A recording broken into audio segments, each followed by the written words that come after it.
সমস্যার সমুদ্রে ডুবে আছো, আতঙ্কিত হওয়ার কিছু নেই। আল্লাহর উপর ভরসা রাখো, হয়তো তিনি তোমাকে টেনে তুলবেন, না হয় তোমাকে সাঁতার শেখাবেন। হ্যালো এভরিওয়ান, আসসালামু আলাইকুম। সবাই কেমন আছেন? আশা করছি সবাই খুব ভালো আছেন। আমি আলহামদুলিল্লাহ ভালো আছি। এই তো চলে আসলাম আরেকটি নতুন ব্লগ নিয়ে। আশা করছি সবাই একটা লাইক দিয়ে শুরু থেকে শেষ পর্যন্ত দেখবেন। কিছু গ্রোসারি আইটেম এনেছিল আপনাদের ভাইয়া গতকাল, তো ওগুলোকে গোছাইনি আমি, যেহেতু রাতের বেলা এনেছিল, তো এখন গুছিয়ে রেখেছি। আর এখানে কিছু চিয়া সিড আর জিরা এনেছিল, সেগুলো রেখে দিলাম। আর আমার জন্য চিয়া সিড ভিজিয়ে রাখলাম।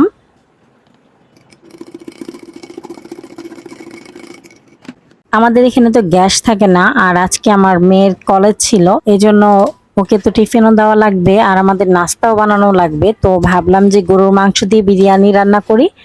তো বিরিয়ানিটা বসিয়ে দিয়েছি, এখন কিন্তু হয়ে গেছে। আমি উপর থেকে একটু কেওড়া জল, গোলাপ জল আর ঘি দিয়ে দিব। আর 10 মিনিট দমে রাখলেই রান্নাটা হয়ে যাবে। গ্যাসের যে কি বিড়ম্বনা শুরু হয়েছে বলার মতো না। আর গ্যাস কখন যায় কখন আসে সেটাও জানি না। আগে তো 10টার দিকে গ্যাস চলে যেত, 2টার পরে গ্যাস ফুল আসতো, কিন্তু এখন এরকম হচ্ছে না। এখন হঠাৎ করে আসে, হঠাৎ করে চলে যায়, বুঝতেই পারতেছি না। আপুরা, আপনাদের ওখানে কি গ্যাসের প্রবলেম? আমাকে কিন্তু কমেন্টের মাধ্যমে জানাবেন। তো যাই হোক, মেয়েকে কলেজে পাঠিয়েছি, সবার নাস্তা খাওয়া হয়ে গেছে, ছেলের আরবি পড়তে চলে গিয়েছে। এখন আমি আমার নাস্তাটা করে নিচ্ছি। আলহামদুলিল্লাহ, বিরিয়ানিটা কিন্তু খুবই মজা হয়েছিল। তো খাওয়া দাওয়া শেষ করে যেই বাসনগুলো ছিল সেগুলো ধুয়ে নিয়েছি। এখন একটা ইলিশ মাছ ভেজাচ্ছি। আমি এটাকে চাল কুমড়া দিয়ে রান্না করব।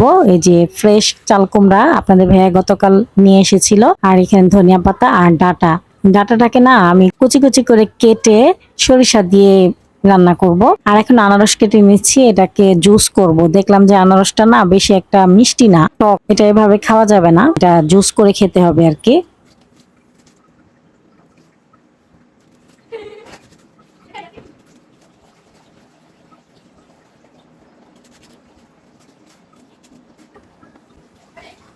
আর এখানে বাচ্চাদের জন্য পেয়ারা কেটে রেখেছি। আর এখন জুসটাও বানিয়ে নিব। আনারসের জুস কিন্তু আমাদের ঘরে সবাই অনেক পছন্দ করে। এই জুসটা কিন্তু খুবই মজার হয়, যেহেতু একটু টক তাই একটু চিনিটাও বেশি দেওয়া লাগছে।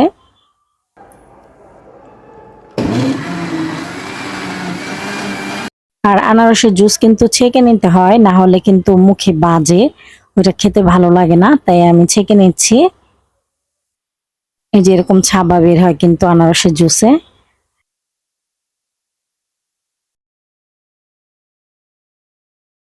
এখন আমি বোতলে ভরে ডিপ ফ্রিজে রেখে দিব। ঠান্ডা ঠান্ডা জুস কিন্তু খেতে বেশি ভালো লাগে, তাই না?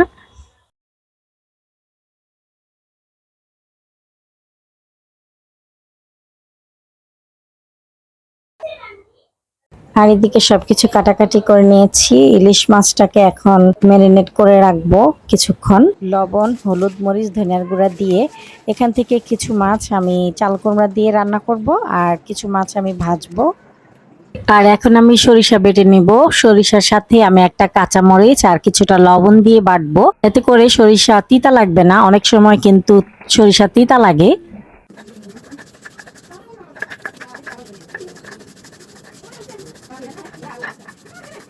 টায়ার্ড হয়ে গিয়েছি, তাই এক গ্লাস ঠান্ডা ঠান্ডা পাইনাপেল জুস খেয়ে নেই। খুবই মজা হয়েছিল কিন্তু এই জুসটা। এখন রান্না বান্নায় চলে আসলাম। গ্যাস মোটামুটি এসেছে, এখন কিন্তু 3:30 বাজে। আমাদের নামাজ কালাম হয়ে গেছে। সকালের কিছুটা বিরিয়ানি ছিল, সেটা অল্প অল্প করে সবাই খেয়েছি। তো এই জন্য আস্তে ধীরেই রান্না করি, সমস্যা নেই। মাছের মাথা, লেজ আর এগুলো দিয়ে আমি চাল কুমড়া রান্না করব। মাছটা হালকা ভাজা হয়ে গেছে, এখন আমি উঠিয়ে নিচ্ছি। তারপর আমি বাকি মাছগুলো ভেজে নিব।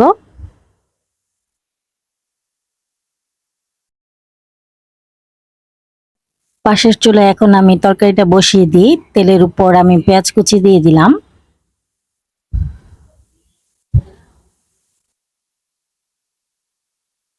পেঁয়াজটা হালকা ভাজার পর এখানে হলুদ, মরিচ, ধনিয়ার গুঁড়া দিয়ে দিলাম।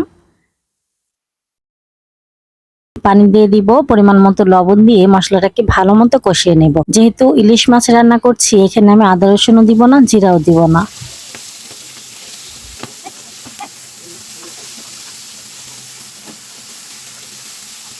মশলাটা খুব ভালো মতো কষানো হয়ে গেছে, তারপরে আমি চাল কুমড়া দিয়ে দিলাম। চাল কুমড়াটাকে মশলার সাথে কষিয়ে নিব। এখানে কিন্তু আমি কোনো পানি দিব না।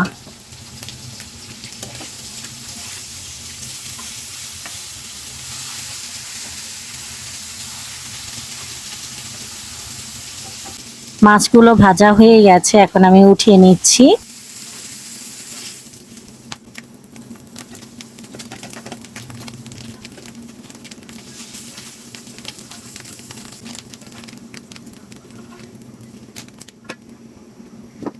এখন আমি পেঁয়াজ ভেজে নিব। মাছ ভাজার সাথে কিন্তু পেঁয়াজ ভাজাও ভালো লাগে।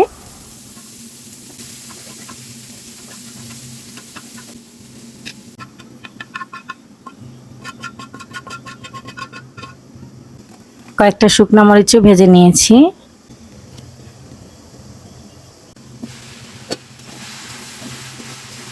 আর এদিকে চাল কুমড়াটা কষানো হয়ে গেছে, এখন আমি ঝোলের জন্য পানি দিয়ে দিলাম। এখন আমি ডাটা দিয়ে সরিষা দিয়ে রান্না করব। তেলের উপর পেঁয়াজ কুচি দিয়ে দিলাম। পেঁয়াজটা হালকা ভাজার পর এখানে দিয়ে দিচ্ছি হলুদ মরিচ, ধনিয়ার গুঁড়া, জিরার গুঁড়া। তো আদা রসুন শেষ হয়ে গিয়েছে, আদা রসুনের বক্সটা ধুয়ে পানি দিয়ে দিলাম। আর এখানে দিয়ে দিলাম সরিষা বাটা। মশলাটাকে খুব ভালো মতো কষিয়ে নিয়েছি। তারপরে এই যে এরকম ছোট ছোট করে কাটা ডাটা দিয়ে দিলাম।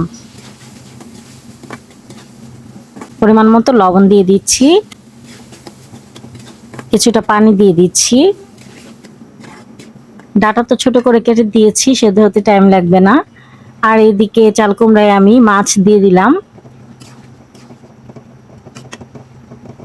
কয়েকটা কাঁচামরিচ দিয়ে দিলাম। সবশেষে এখন ধনিয়া পাতা কুচি দিয়ে দিলাম।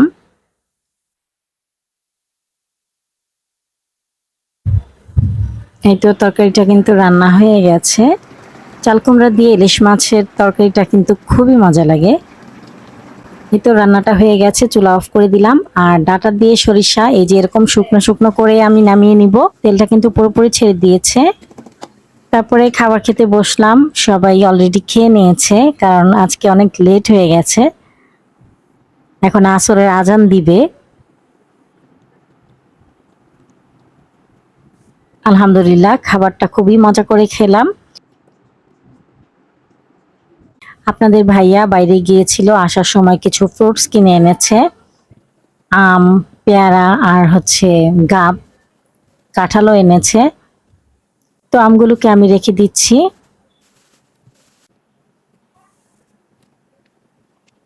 ভিডিওটি ভালো লাগলে প্লিজ একটি লাইক দিবেন।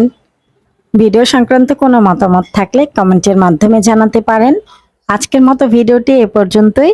আবার চলে আসব নতুন একটি ব্লগ নিয়ে। সে পর্যন্ত সবাই ভালো থাকবেন, সুস্থ থাকবেন।